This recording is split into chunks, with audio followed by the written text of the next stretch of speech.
नमस्कार मेरे मित्रों। आज मैं जो विषय लेकर के आया हूँ संपूर्णतया सामाजिक विषय है। जैसे शरीर के 8 अंग में मुख्य अंग सिर होता है, जिसे हम ब्रह्मांड भी कहते हैं।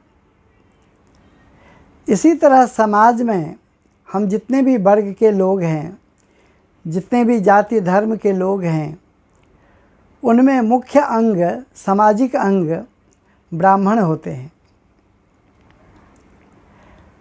परंतु कुछ विधर्मी लोग, कुछ अज्ञानी लोग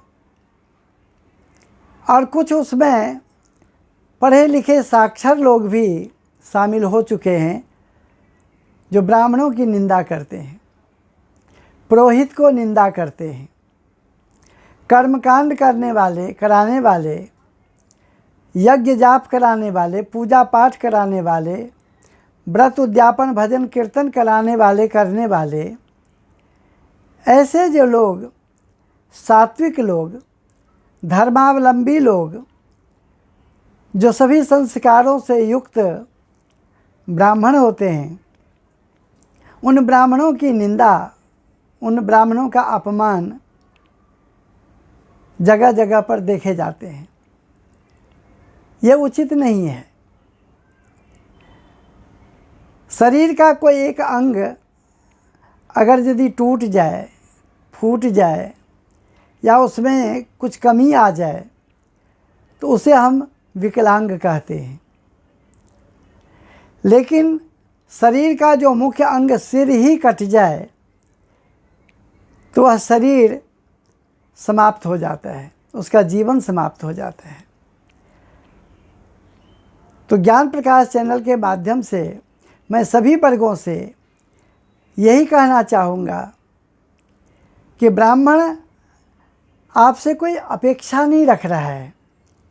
वह तो अपने संस्कृति और संस्कृत को, अपनी सभ्यता को, अपने कर्मकांड को, अपने धर्म कर्म को, अपने समाज को सुदृढ़ बनाने के लिए अपना त्याग से, अपने परिश्रम से, अपने ज्ञान से, अपने ज्ञान के माध्यम से सुंदर समाज का निर्माण करना चाहता है, सुंदर आदर्श समाज को बनाने में अपना भूमिका निभाना चाहता है। उनको क्या चाहिए? उनको सिर्फ आपका सम्मान चाहिए। जो वेद पाठी ब्राह्मण होते हैं, जो वेदांती ब्राह्मण होते हैं, ईश्वर ब्रह्म को जानने वाले होते हैं, वह तो धन की अपेक्षा ज़्यादा कुछ करते ही नहीं हैं। परंतु उनके पीछे भी उनका परिवार, उनके पीछे भी उनका जीवन, जिसके लिए भौतिक सुख साधनों की आवश्यकता पड़ती है। तो समाज में अगर यदि आप सबके पास, आप सबके साथ जुड़ा न रहे या आप सबसे कोई अपेक्षा न रखे तो क्या होगा? समाज का एक मुख्य अंग, जिसे हम ब्राह्मण कहते हैं, वह कर्मकांड से या अपने धर्म से, अपने कर्म से पतन हो जाएंगे, छोड़ के पलायन कर देंगे। जैसे कि आजकल आप सब देख रहे हैं कि अच्छे अच्छे जो विद्वान हैं, संस्कृत और सभ्यता को जानने वाले, समाज को प्रकाशित करने वाले, प्रकाश दिखाने वाले, उनके भी बाल बच्चे इंजीनियर होते हैं, डॉक्टर होते हैं, साइंटिस्ट होते हैं, या कुछ नहीं तो किसी भी प्रकार की मजदूरी कर लेते हैं, लेकिन कर्मकांडी अर्थात वेदाध्ययन करने के लिए तैयार नहीं होते हैं। उसका कारण क्या है? उसका कारण है हमारा समाज के कुछ अंग, कुछ वर्ग जो ब्राह्मणों की निंदा करते हैं, जो ब्राह्मणों की निंदा करते करते समय समय पर बहुत अपमान भी करते हैं। इस दृश्य को देखकर ब्राह्मणों के जो बाल बच्चे हैं, ब्राह्मणों की जो संतान हैं, वह अपने धर्म कर्म से पलायन हो रहे हैं, वंचित हो रहे हैं।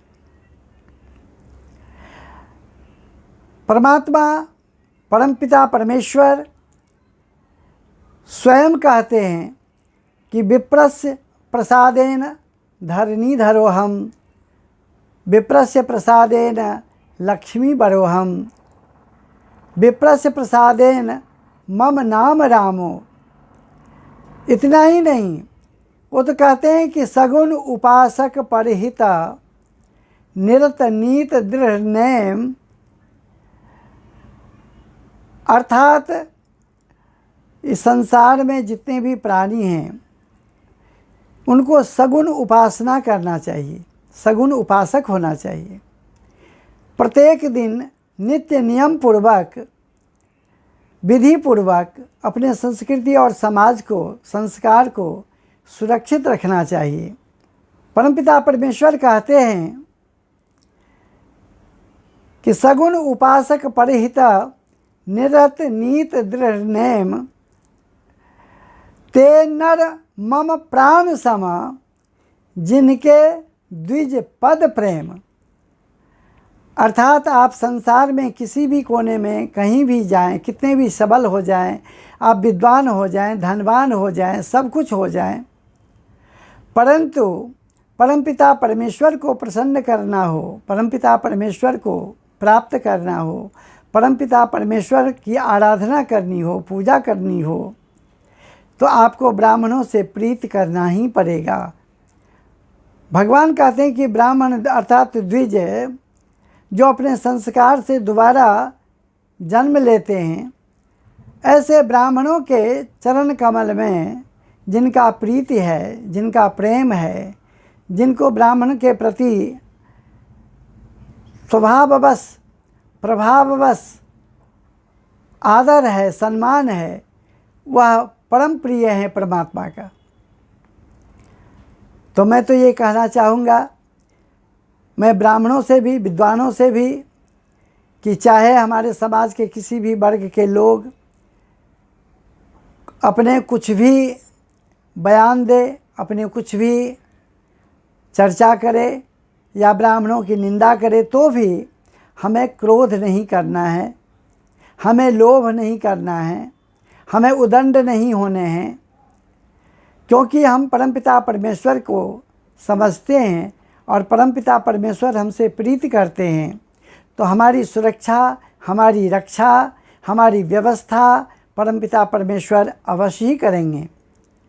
ऐसे जो कुछ विधर्मी, ऐसे जो कुछ समाज विदारक, ऐसे कुछ अज्ञानी, ऐसे कुछ व्यवस्थाहीन लोग हैं, परमात्मा उनको भी सद्बुद्धि प्रदान करें। पूजा पाठ में आप सब पुरोहित को बुलाते हैं। पुरोहित का भावार्थ है कि सदा सर्वदा आपके हित को चाहने वाले, आपके कल्याणार्थ वचन को उच्चारण करने वाले, आपके कल्याणार्थ मार्गदर्शन करने वाले, आपके कल्याणार्थ कर्मकांड के माध्यम से आपका उच्च स्थान प्राप्त हो, सर्वोच्च ज्ञान प्राप्त हो, इसके लिए हित चिंतक होते हैं, उनका नाम पुरोहित होता है। तो पूजा पाठ, व्रत उद्यापन, भजन कीर्तन आप स्वयं जरूर करें, लेकिन विशेष अवसर पर, चाहे बच्चों का जन्मदिन हो, आपके शादी का सालगिरह हो, या नूतन गृह प्रवेश हो, या कार्यालय का उद्घाटन हो, या नई व्यवस्था, नया कोई व्यापार शुरू करने हो, घर में कोई त्यौहार है, कोई उद्यापन है, कोई एकादशी, पूर्णिमा, संक्रांति की तिथि हो, या कोई विशेष अवसर हो, ऐसे अवसरों पर आप अपने पुरोहित को जरूर आमंत्रित करें, उनसे आशीर्वाद लें। उन पुरोहित को उनके लालन पालन के लिए, उनके भरण पोषण के लिए, उनके परिवार के व्यवस्था के लिए आप अगर नहीं चाहेंगे, अगर आप समाज नहीं चाहेंगे, तो भला उनके पास और है क्या?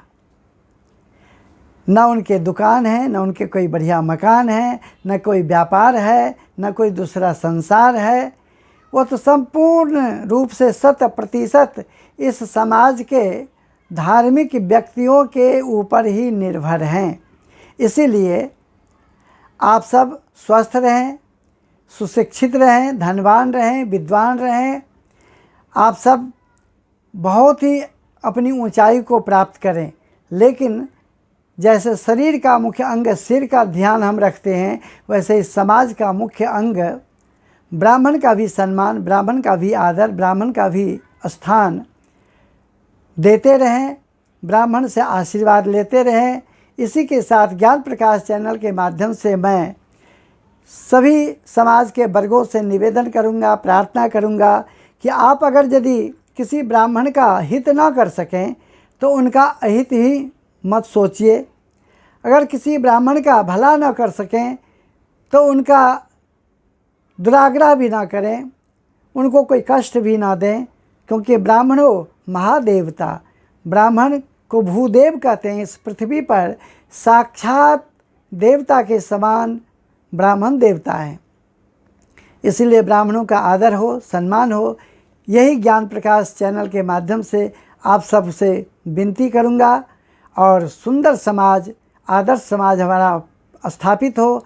इसी के साथ जय ब्राह्मण देवता, जय समाज के अच्छे ज्ञानी लोग, आप सबका कल्याण हो। धन्यवाद।